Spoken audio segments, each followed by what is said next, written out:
Hello everyone, welcome to my channel. Please subscribe and keep watching more details. Kroy Biermann gets served in pajamas, says "Ok, bye." When Kim Zolciak had Kroy Biermann served with divorce papers, it was not a classy affair. Rather, the father of six was in his pajamas and rather standoffish. Not that it is an event that anyone wants to deal with in general. Now, the person who served Kroy is sharing what happened on that particular day. More so, they are detailing how Kroy reacted to everything. Read on for more details. It was quite a shock when Kim Zolciak served her husband of over 11 years with divorce papers. She wanted spousal support from Kroy Biermann, along with primary and physical custody of their 4 minor children. He fought back and said he wanted sole custody along with their Georgia home. Plus, he wanted her removed from the house, yet they still are cohabitating, though they are avoiding each other as best as they can. Yet, what happened the day that Kroy was served with the papers? According to Radar, Kroy Biermann was served in front of their Georgia mansion on May 13th.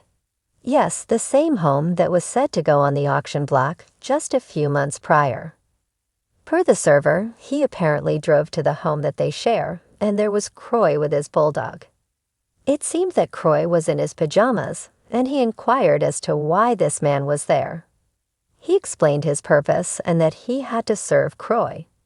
After Kroy said that was him, he then wanted to know why he was being served. That was when it was revealed that Kim Zolciak had filed for divorce.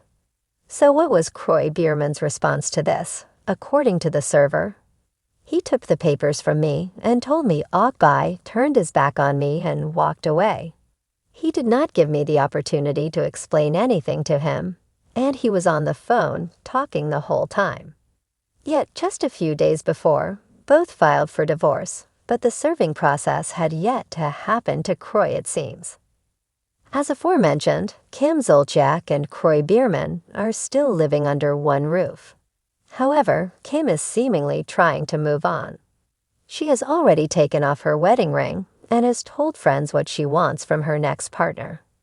The RHOA alum claims that she wants someone who can pull his own weight. Hopefully, they can both find what they are looking for, what they truly want, and this is not as messy as some sources predict. Kroy Biermann had never been one for drama, or at least, that's what he liked to tell himself.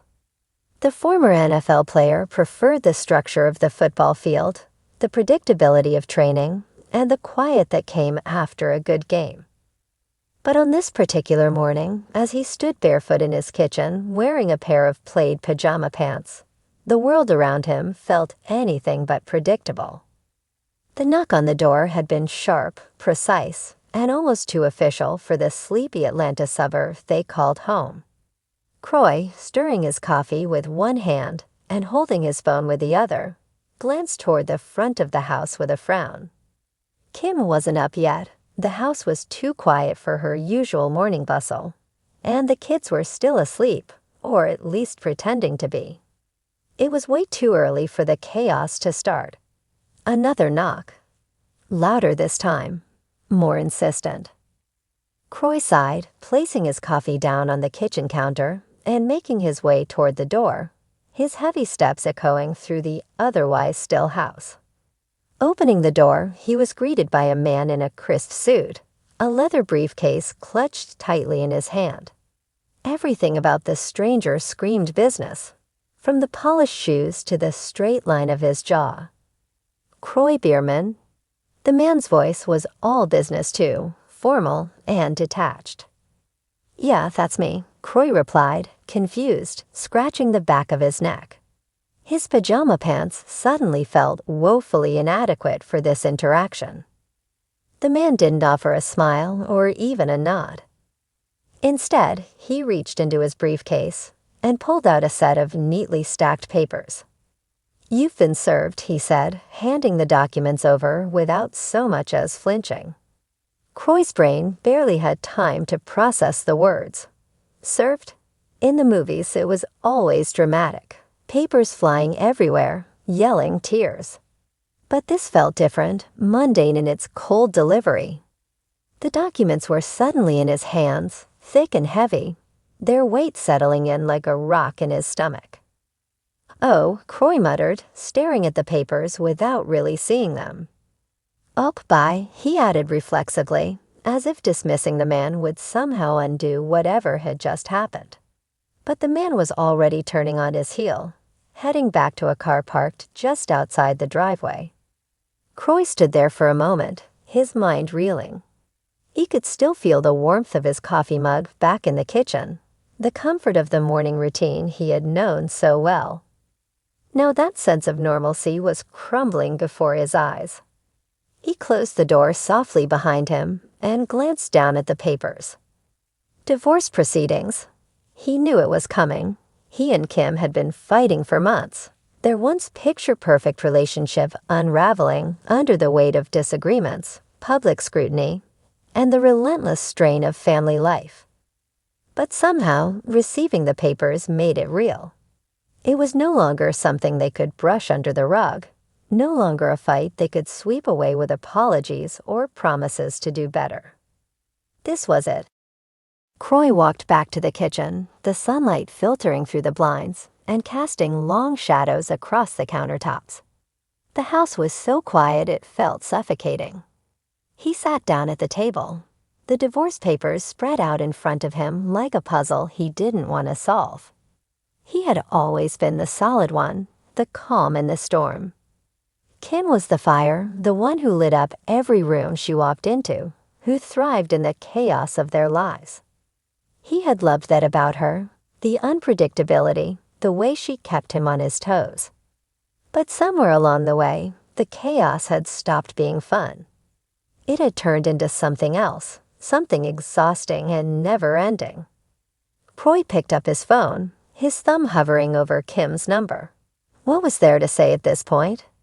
They had tried talking, and that always ended in the same place, her yelling, him retreating, both of them too stubborn to find a middle ground. His eyes drifted back to the papers. There were details he couldn't ignore. Custody arrangements, division of assets, the messiness of untangling two lives that had once been so deeply intertwined. It was all there in black and white, legal jargon replacing the love they had once shared. He remembered the early days, back when everything had felt easy. Kim had been this larger-than-life reality TV star, and he had been a quiet guy who just wanted to play football. They had been an odd match, but somehow it had worked. Or at least it had for a while.